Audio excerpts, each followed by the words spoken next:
Eleganza ed eccellenza, questo è il filo conduttore della Notte della Moda. Il gran galà organizzato dal comune di Porto Empedocle e dall'azienda Bellavia, arrivato ormai alla sua quarta edizione. Abbiamo ritenuto, assieme con il sindaco Firetto, di riprendere questo percorso di sinergia, di collaborazione che sicuramente servono a dare visibilità alla città di Porto Empedocle.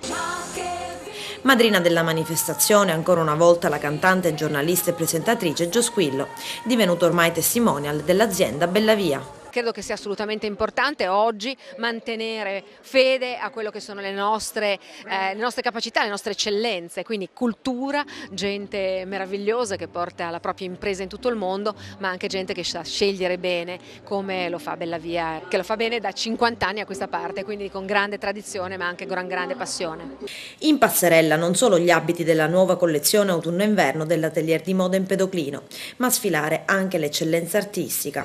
Ad intrattenere il pubblico la violinista Saule Chilaite, il cantautore Ermanno Giovanardi ed il chitarrista Francesco Buzzurro. E sul proscenio della Notte della Moda anche la cerimonia di consegna dei premi Futura Prospicere 2014, assegnati a personalità che si sono distinte nei settori di appartenenza nel promuovere il territorio agrigentino. Il prestigioso riconoscimento, costituito da un'originale statuetta, opera del maestro Giuseppe Agnello, raffigurante un uomo nell'atto di guardare lontano, indirizzando lo sguardo verso il futuro, è andato al presidente della Roccoforte Hotels, Sir Roccoforte, alla produttrice televisiva Gloria Giorgianni, all'artista latinoamericano Silvio Benedetto. È un'occasione per lanciare anche dei messaggi positivi al territorio, perché questo vogliono fare i premi Futura Prospicere e credo che quest'anno si siano scelte 3 figure che in qualche modo promuovono il territorio e lo promuovono anche in prospettiva.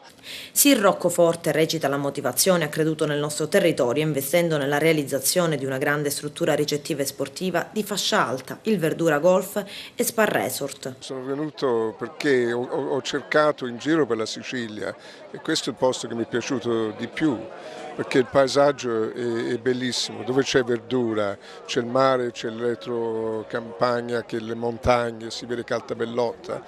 E dovunque uno sta nel resort uno si sente bene, una vista, vede il mare e vede le montagne, bello.